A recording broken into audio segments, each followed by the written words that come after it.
Hi, today we're going to make a video about how to use the 3SC Pixelator. This is a tool that I created for modifying digital images. What the tool does is it takes an image and it translates it into a pixelated version of that image, either pixels that are circles, rectangles or squares, or triangles. And you can get some pretty neat effects. I've added some animation capabilities to the tool, and we're going to give you a brief overview of how to use it. The thing you need to know is to find it at nftart.ca. I'll put that link in the description below. So the first thing you do when you get to this tool is you choose a file. So I'm going to choose, you can see that I've already chosen one here, but I'm going to choose this multi-bordered lava plasma PNG. I'm going to load that into the tool, and then that will appear below. I'm going to choose a different file, click load, and that loads up too. So I'm going to go back. I like this plasma one for this demo, so I'm going to scroll down. What the tool does is it analyzes every pixel in this image, and it produces an output that's pixelized based on the size settings in the transformation settings below. So I'm scrolling down, and in this section here, we've got a bunch of different options. The first option is adjust output image size. This tells it how to scale the output image. We're going to leave that the way it is for now. Don't often need to adjust that. Only for very small images would you ever need to adjust that. This one's a pretty reasonable size. Pixel transformation block size. This is an important one. This tells it how many pixels to read and translate into either a circle, a square, or a triangle. Right now, the default setting is 25. 25 is appropriate for average size images, but anything big, you're going to want to go with a higher block size. The lower block sizes will be used to translate to more detail, but it does create a much bigger file. So you do have to sort of choose wisely based on the size of the input. 25 and 25 is probably pretty good for here.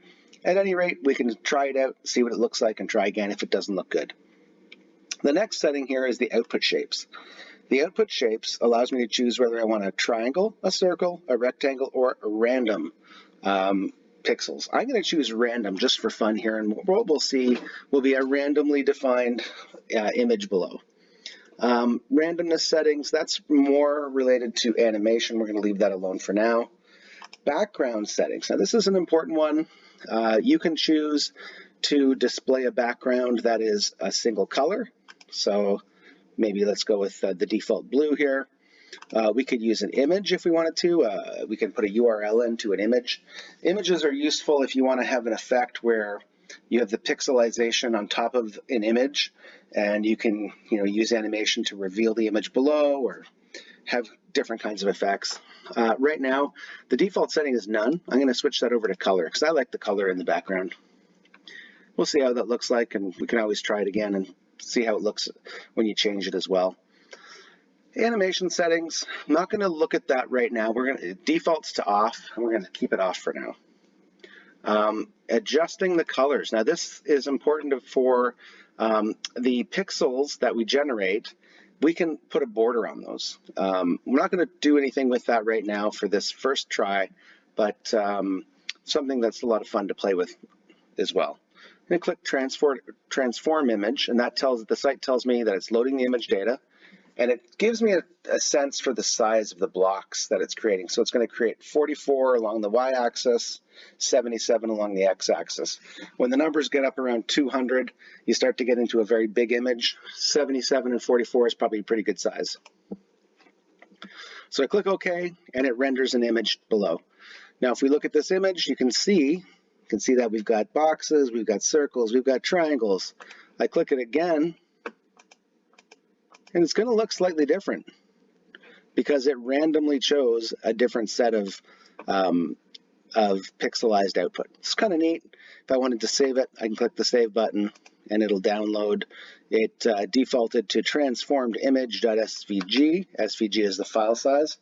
And what you'll notice is when you open the SVG, it will open full screen. So if I click on that, it opens full screen. SVG files are great for resizing. If you resize this tab, it'll get really small, but it'll show really high quality. And on any size screen, it'll render properly. So, maybe let's have a look at what happens if I did turn on the the colors here. I'm going to choose the color behavior of stroke on.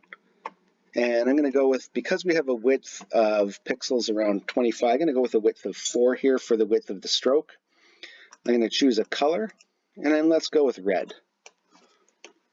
And now when I click Transform Image, we're going to have a different effect shown.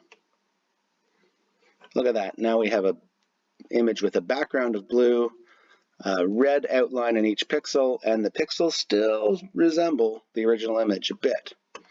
There's a whole lot of different features in here that we can play with. I think we're going to save that for the next video, but the first thing I'm going to do before we go away is I'm going to show you something a little bit fun here, the animation. Let me turn on the animation. There's a bunch of different choices here. I'm going to just, for fun, choose Explode. And the animation speed I'm going to set low. Slower is faster. I'm going to go with 1.5. Animation, limited execution order. And you'll see what happens when I do this. We'll spend some more time on the animation settings in another video, but just for fun, before we close out this one, let's see what we get when we transform it. We have our output image, and we have an explosion going on. So we've created this animation. And we set a limited number of executions, I believe. So as those complete their executions, they disappear. And I think we're going to leave this video with that. That's an introduction to the 3SC Pixelator. Lots more options to show you, a lot more effects, and a lot more fun to be had with this tool. Thanks for everyone for watching. Please click that subscribe button below. Thank you.